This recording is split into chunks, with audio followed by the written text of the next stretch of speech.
1992 was a very good year. In the world of television, both Batman the Animated Series and X-Men, two of the greatest superhero cartoons of all time, would premiere. In the world of music, Rage Against the Machine would release their debut album. And in the world of gaming, the console war would continue to heat up while Capcom remained the undisputed king of the arcade scene.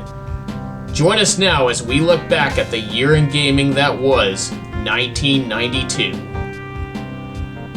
Street Fighter II, which debuted the previous year, would inevitably get a home port on the SNES, winning then a record-breaking total of 7 Game of the Year awards from various magazines and events, while its arcade counterpart continued to be the highest-grossing arcade game of that year with the help of its Champion Edition expansion. Its home port would also share the #1 spot with Sonic the Hedgehog 2 to be the best-selling game of the year, with both games selling over 2 million units.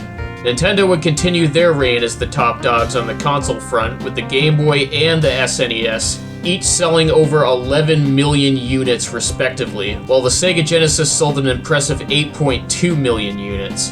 In the home computer category, the likes of Hardball 3, Aces of the Pacific, Lynx, Falcon 3.0, Operation Fighting Tiger, and King's Quest VI would be the top sellers.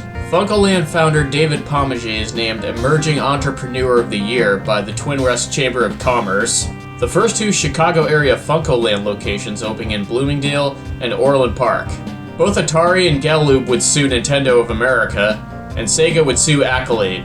Actually, it was Nintendo who sued Atari over engaging in copyright infringement by copying Nintendo's lockout system, the 10NES. It was also Nintendo who sued Gottlob over the Game Genie device. Whether or not the device could modify games in real time constituted creating derivative work. As for Sega and Accolade, Sega would sue Accolade for reverse engineering the software to learn more about its security systems and to publish unlicensed Sega games. In terms of new hardware, sadly Atari would drop support for the 2600, the 8-bit family, and the 7800, as well as software for those systems. Sega released the Model 1, their first arcade board to support 3D polygon graphics. The Apple II GS is discontinued, ending the Apple II series.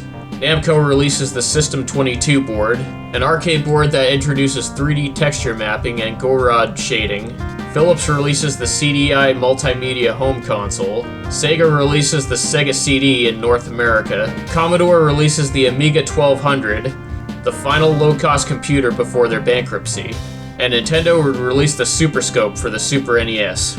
Other game releases included Echo the Dolphin for the Sega Genesis, Super Mario Kart for the Super Nintendo, SNK released Art of Fighting for the arcades, Sega released Virtua Racing, Midway would release the ultra-violent Mortal Kombat, Sega would release the controversial Night Trap for the Sega CD, Super Mario Land 2 The 6 Golden Coins would be released for the Game Boy, Konami would release a console port of Prince of Persia for the Super NES, Sega released Sonic the Hedgehog 2, the first game to introduce Tails as well as the Super Sonic transformation. Interplay releases Alone in the Dark, which is considered the first survival horror game with 3D graphics. Flashback is released for the Amiga, and the game is praised for the rotoscope fluid animation. It's also listed in the Guinness Book of World Records as the best-selling French game of all time. Dune 2 would be released for PC, Mega Man 5 would release in the US for the NES, and SNK would release Fatal Fury 2 for the arcades. Well guys, that's everything that happened. 1992 was definitely a really big year for games. Don't forget to like and subscribe for more content, and I'll see you next time when we explore 1993. Later.